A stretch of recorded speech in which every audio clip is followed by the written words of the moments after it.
Hi, everybody. Welcome to Radio 815, the podcast about J.J. Abrams and his extended Bad Robot universe. And right now, we are in the middle of a Lost rewatch. We are deep into season 4. Today, we are going to be talking about episodes 11 and 12. My name is Matt Crandall, here as always with my co-host Marcelo Inostroza. And I've just got a question for you, Marcelo, in regards to episode 11, Cabin Fever. Do any of these items belong to you? Unfortunately, no, they do not belong to me. But when I saw that specific individual come to John in the foster home that he was in, I lost my mind. Because what this episode does is it basically shows John Locke's conception, basically. And it really indicates that a specific individual was interested in John in certain points of his life, but because of John Locke's hubris of who he thought he was going to be, he possibly missed out on being somebody better. With that being said, I think that this episode asks a very interesting question between destiny and fate. And I just like the way that this episode was constructed. The way that this episode made me think about my own life was really, really intriguing to me. When this episode opens, and it is a traditional flashback episode, so comparatively, we have done a few flash forwards, we've been all over the place, and it starts in the 50s, and a woman is dancing around listening to Buddy Holly, which I have to think was a very intentional choice. Buddy Holly's every day, and Buddy Holly tragically died in a plane crash. We see her, and at first I'm like, who is this? And she gives birth, and as she's giving birth, talking about all of her situations, I started to know when they were like, what's the baby's name? And they're taking the baby out, and she's like, call him John. And I was like, I frigging knew it. And I just love that then we do see Richard Alpert show up, and it starts to raise so many questions. And as you talked about, he shows up later in John's life in kind of a Charles Xavier type of way to audition John for this school for gifted children. John makes the wrong choice when he's trying to identify these objects because he picks a knife, which is so the wrong thing for John Locke. But I just love that it is really adding fuel to this fire. Is Locke special from the get-go? Has this always been the island calling this guy to it? Because we know that he is special since the plane crash, but this is saying maybe part of the reason that plane even crashed to begin with is because John Locke was on it. And these flashbacks really add fuel to the fire, because not only is Richard Alpert in the John flashbacks, but one of the latest flashbacks is John after he's been thrown out the window, after his father has screwed him over. He's had a tough day of rehab. He gets in the chair, and an orderly is pushing him, and they pan up, and it's Matthew Abaddon, Lance Reddick, and he tells John to go on the walkabout, which we know John is going to go on, and that is how John gets to Australia, and how all of these things start to line up and be put into place. And I just thought these moments that really reveal not only in the flashbacks a lot about John, but start to line up dominoes, making us think that so much stuff that could have been random now does not seem random at all. Just had my mind racing, and the on island and on boat stuff is interesting, but not as much as the flashbacks. In this episode, a lot of the stuff that I just really gravitate to and found fascinating were the Locke flashbacks. If you really think about it, with the Locke flashbacks being structured the way that they are, the island thought that John was a substitute for someone else who we'll get to later on. But I think what makes John truly special is the fact that he won't pass that individual line in the sand of killing someone. It's the dividing line between John Locke and Benjamin Linus. And I really think that this episode is a really nice setup for Benjamin Linus's story, and the fact that someone really starts to put the screws to Benjamin Linus's future on the island. Yeah, definitely. That stuff is the most fascinating, and certainly this Ben and Locke dynamic that they've been kind of playing up. I love that there's a moment where it is the passing of the torch between them, because Ben has done everything he can to kind of knock John Locke down a peg and knock him off the throne because Ben feels like they have been in a battle for who is special and who is not. When they are looking for the cabin to try and find the information about what they should do next, and they get there, Ben says, it's not me who's going to find out what we have to do because Jacob, I no longer carry favor with him, John. It is you. Obviously, the island has turned on me. The island gave me a spinal tumor. The island is not loving me anymore because Destiny, John, is a fickle bitch. And I just thought that really summed up everything begrudgingly between these two guys, and it was just so fascinating. And that moment where Locke does go into the cabin and he has a talk with Christian, and then we pan over and Claire is just chilling out like nothing is going on, is such a what? Why do you think Claire was there? And what is the writer's intention with having Claire abandon Aaron and hang out with her dead dad after so long? That moment when they finally got to the cabin, John says, okay, Ben and Hurley, will you accompany me to the cabin? And Ben says, I think you should go in by yourself. And Hurley goes, I'm with Ben. I'm just going to stay out here. When he walks into the cabin and he has that light in front of him and you see somebody sitting there, and the second I heard that person speak, I was like, get the fuck out of here. It's Christian. I lost my goddamn mind. What Christian says to John really makes me kind of go crazy. When John pivots and sees Claire sitting there, I'm like, wait a minute. What the hell? And then I got to thinking in one of the flash forwards that Jack eventually goes back to Kate. And when Claire said, I'm fine, this is where I need to be, and Aaron shouldn't be here, right? He doesn't belong here. That got my wheels turning to a possibility that we'll get to later. But my favorite moment of this episode where I went bananas. So John walks out of the cabin. He says to Ben and Hurley, I went in there and I know what we have to do now. And they go, what? And he goes, we have to move the island. So I'm like, oh my God, it's finally happening. Everything that I've been alluding to, they're going to move the island. So I just lost my bananas. That was like a chef's kiss, man. They're finally going to move the island. Who knows what they're going to have to do to move it?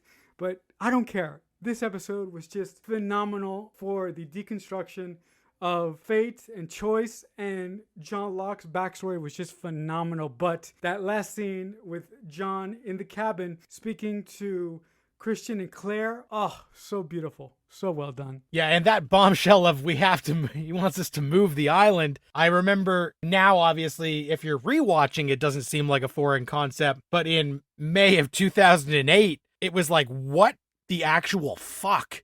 How would you move an island? It just added more to the mystery of what exactly is this island? If it can be moved, is that part of the reason why it's like untethered in time?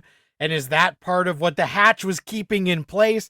So I did love that it was a concept we didn't even think was possible. Nobody would have guessed until that moment. And it was just such a out of left field the fuck. The other stuff that we should probably just touch on briefly before we jump to the next one is that on the freighter, Michael has been outed as the traitor, and Kimi comes back after murdering Alex and says, like, all hands on deck, we're gonna go back and murder everyone. They have to figure out, how to do that, how to keep everybody from interfering with his horrible plan. And he straps a dead man's switch device or something on his arm, and there's a lot of tension. Saeed takes a boat to go back to the island to try and warn everyone before the mercenaries return, because they are coming back to follow their secondary protocol, which is basically a wipe the slate clean, tear it all down. This Kimi guy is just becoming a real son of a bitch villain. I'm glad that Saeed is taking action to try and cut that off. But there's a nice scene between Michael and Frank where Frank says, dude, why didn't you tell me the truth? Obviously, I'm the one who told you I believe in all of this stuff. Why didn't you tell me you were on the plane? And Michael's like, your boss is the one who faked the thing. And then Frank says, oh, don't believe all the conspiracy theories out there. So Frank is trying to throw doubt on whether it was Widmore who put that plane at the bottom of the ocean or not. So Lost, when they feel like they have shown their cards, they keep trying to edge them back a little bit. So there's still a few possibilities because Frank doesn't think that it was Widmore. Last week, we were sure it was Widmore. So the battle with the mercenaries is starting to ramp up as we head into the epic finale that is 3 parts. We're going to talk about one part of it today because it did air in 2 different blocks. So Marcelo, what were you thinking as we start to kick off There's No Place Like Home Part 1, Episode 12 of this 4th season of Lost, which did air 2 weeks before the back half of it, and it opens with the Oceanic 6, a flash forward where we finally realize that they did include Aaron in the head count of the Oceanic 6, and Oceanic's representative is played by Battlestar alum Michelle Forbes. What did you think seeing the press conference when they had been rescued? I really, really adored this episode. Specifically, I love the shot. The aircraft carrier finally lands and you see the back doors open and you see the silhouettes of Hurley, Saeed, Jack, and Aaron walk out of the plane. And then to see the press conference, that really was wonderful because in that press conference, for some reason, Sun is acting a little odd and a little strange. She's uncomfortable for some reason. When I saw this episode today, I was like, why is she acting so uncomfortable? I mean, what could have happened? Because Sun is a person that generally goes along with what Jack says and what the group says. But I was thinking to myself, what could have possibly happened to make Sun show that bit of hesitation? My favorite part of this episode, if I could just fast forward just a little bit, I love the scene where Jack finally gets to give a proper eulogy to his father Christian, even without a body. But after the eulogy, Claire's mother walks up to Jack and basically tells that Claire is Jack's half sister. Throughout that entire speech, I was like, okay, get to it. Are you going to say it? And when she finally said it, I was like, this is the reason why Jack came back to Kate. You know, I was wondering, did he tell Kate that Claire was his half-sister? Was that something that he kept to himself? That was like the highlight. It was just so great.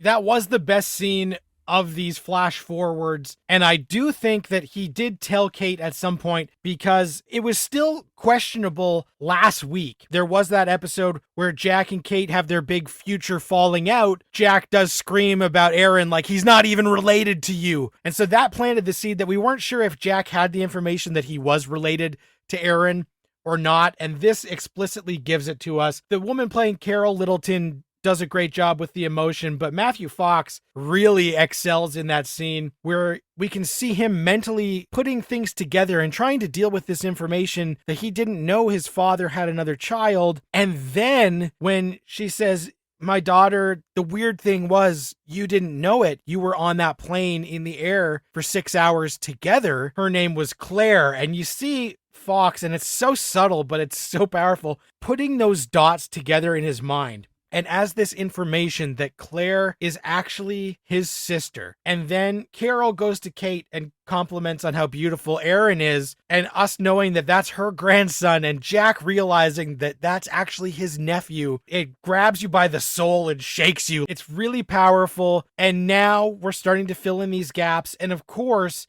because we know Claire is not part of the Oceanic 6, it's really too bad that Jack is getting this information at a point that presumably him and Claire are never going to have that moment where they realize together their bond. They're not going to be able to hug it out. With every information that we have now, we feel like that's not going to happen. Things could change as the show gets weirder and weirder, but I did like that that was such a relief that we finally had it out there. We know who knows and when, but also devastating to know that these two characters are never going to meet in that brother and sister moment of recognition together is a cruel joke on the part of the writers. But I did like that we had such a variety of flash forwards. The press conference when we're trying to piece together their actual story. And man, they spent a lot of time showing us how the cover story worked, where oh, they were on a boat and they went to here and they went to this island and this island. And it's like, okay, there's almost too much detail in this cover story for it to be legit. And then we get a great scene where Sun confronts her father, lays out everything that she blames on him and says, you know, you were the one who did this to us, and I have bought controlling interest in the company.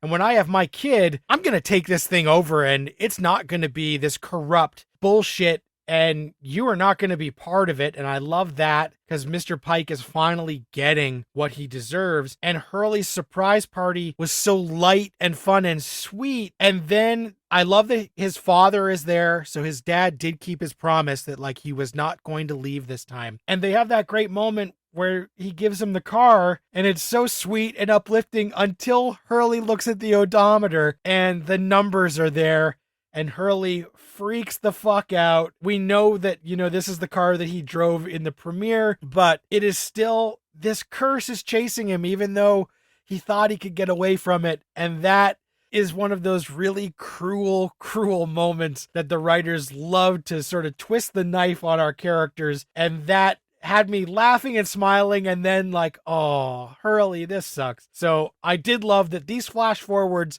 jumped all over the place, but were all so satisfying as we see characters start to deal with their past traumas or trying to escape them, but being unable. You know, when we started this season, I thought the flash forwards were going to make me confused, make me upset, and make me basically try and put together my own headcanon of what's happening here, which it still is. But I think that the flashbacks really add some emotional punch to these scenes that we are seeing today. When Hurley loses his mind after he sees that his father finally put the car back together, and he reads the speedometer and it has the lost numbers, and he just loses his mind and goes crazy and goes running down the street. From an entertaining standpoint, that scene is entertaining, but it also, like you, Matt, it makes me feel really sad. Hurley is like one of the best characters on the show, but sometimes the way that they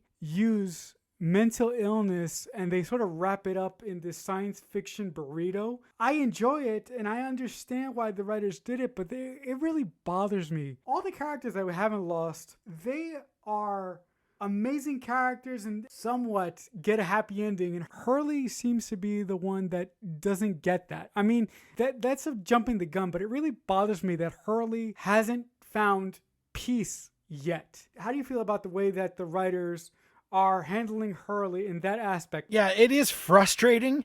And I know one of the golden rules of screenwriting and writing for a TV show is that you have to put your characters through hell, because then when they finally get out of the other side, it's more satisfying to us as an audience. We have to see them at their lowest, the worst days of their lives, for it to then be satisfying later. But sometimes certain writers put a character through hell and don't give them the rainbow at the end. So far, it is frustrating because we like Hurley so much because his on-island presence is usually so jovial and kind-hearted that whenever we see him suffering in the flashbacks or flash forwards, it hurts. It hurts to see that. Even in this nice moment with his dad, and then it's ruined by the numbers, is kind of him getting in his own way, where he can't stop thinking about this curse and these numbers. And we wish he could have just started the car and started to drive without noticing it.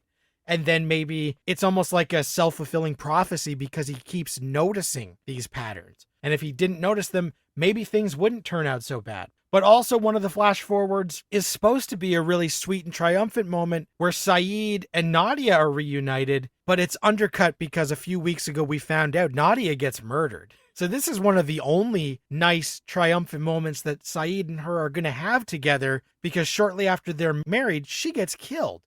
So it's tough watching our characters literally be put through hell, and sometimes they don't know the hell that they will be put through, but we know it because we have more information, and that makes those scenes play in such a different light. But I thought in terms of flash forwards, these were all really strong, and the on-island action really starts to ramp up as everyone realizes they have got to get to the Orchid Station. This is where the mercenaries are going because they are convinced that this is where Ben and his group are going, because we find out in order to move the island, they do have to go to the Orchid Station. We still have no idea how they are going to accomplish this, but Ben does say one of the things Widmore knows about this island is that whatever we're going to do, we're going to have to go to the Orchid.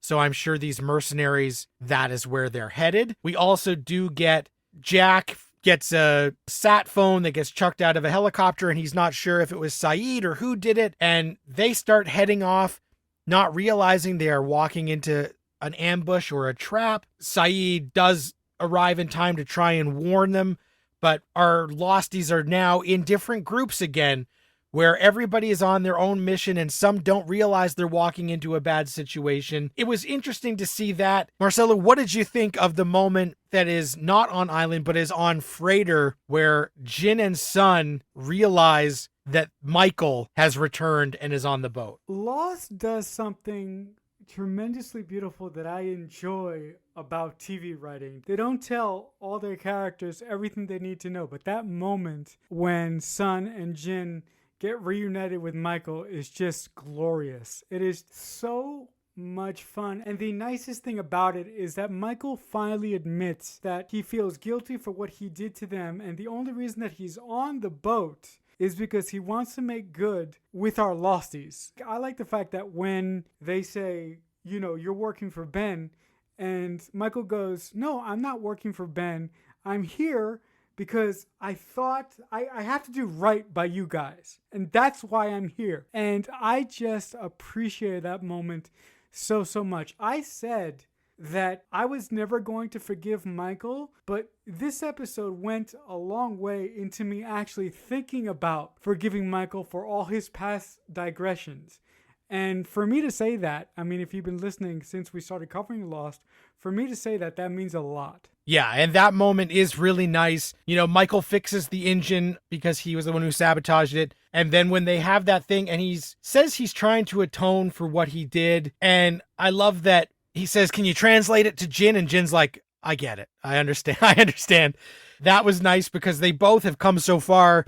And we realize that this guy has done some terrible stuff, but he is trying to make up for it. That leads into, they find out there is a massive stockpile of C4 and explosives on the boat that we didn't know about, adding even more drama. And the amount of wires coming out of that stuff looked unforgiving in terms of trying to sort this out. And then the only other real stuff of note is just that when they get to the Orchid, Locke and Ben's team with Hurley, they arrive too late. The mercenaries are already there. I just love that Ben is like, okay, we have to find a way to get in there, and I am going to be the guy who acts as the diversion or the decoy. So I will go and I will surrender. And that moment where Ben surrenders to Kimi and then gets smashed in the face with a gun was great, because it's not often that Ben Linus will knowingly put himself in a situation that could be dangerous. So I did love that. And it really, the momentum going into the final block of episodes of this season is really ramping up. A lot of stuff is happening. So many questions. Marcelo, how excited are you for these final 2 episodes? I am completely jazzed. I mean, guys, if you think that this week's episode was great and emotional, you have no idea what's coming. If I could say just one thing about when Ben, Hurley, and Locke finally get to the Orchid, and Ben basically says, okay, I'm going to surrender myself, and then you, John, are going to go into the Orchid somehow. John, quite stupidly, says, Ben, how are you going to do this? What's the plan? And Ben just turns around and he says, John, I'm sick and tired of telling this to you, but I always have a plan. And Michael Emerson's line delivery in that specific moment is just so deliciously good. I mean, oh my God. I love Benjamin Linus. He is possibly one of my favorite villains in a TV show ever. And the more we see of his character and where he might go in the next episodes here and in future seasons, I am so excited to find out. I am really excited to find out. So that is what we are dealing with today. If you are following along, the homework for next week's episode is There's No Place Like Home, part 2 and 3, the final 2 episodes of this 4th season of Lost. If you guys are enjoying the show and like what we do here, please tell your friends, follow, subscribe, review, all that good stuff. If you have any questions for us, you can tweet at us on Twitter at JJUniverse815 or use the hashtag Radio815. We would read your comment on the show. If you want to get in touch with me directly, I am on Twitter at Matt Crandall. Marcelo, Twitter's a good spot. Where can they hit you up? I'm also on Twitter. I'm at CrickFanatic88. Thanks very much for listening. Please tune in next week as we put a bow on this season of Lost. Until then, Radio 815 over and out.